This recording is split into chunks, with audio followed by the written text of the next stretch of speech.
All right, guys, we're sitting in a 2017 Chevy Cruze 1.4 liter engine, and this car I actually made a short on. It was just at a shop, and they actually, did some shady, scammy stuff to get her to come back for a check engine light. So if you want to see that, go ahead and check that short out. My jaw dropped when I found out what they did. But anyway, we're going over the oil reset procedure.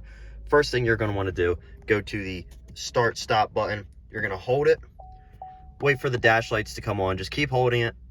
The lights will flash, the gauges will move. Now you're in the on position. All right, wait for them to kind of die down. Wait for whatever messages you have to go away. And we're going to use these buttons on the steering wheel. So you're going to watch your display. Right now we're on our trip 1, trip A, or just regular speedometer.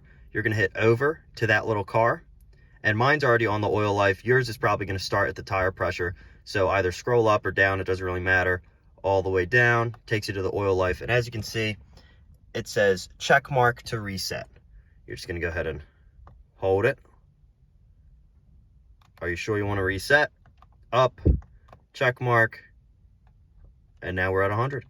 Just like that. You can look at your other, interesting stuff about your fuel economy. But always, like I said, make sure to start the car.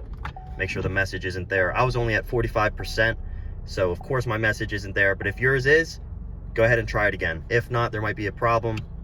Sometimes cars just don't take the reset. You might have to just take it somewhere, like, hey, dude, just reset my oil light, and I'll give you 10 bucks, whatever. Anyway, that's it, guys. Hopefully you enjoyed. This was helpful. I've got a whole playlist of different car makes, manufacturers, on how to reset the oil life, so go ahead and check that out if you need it. Also, I've got some diag videos coming out, so stay tuned for those. Anyway, have a good one.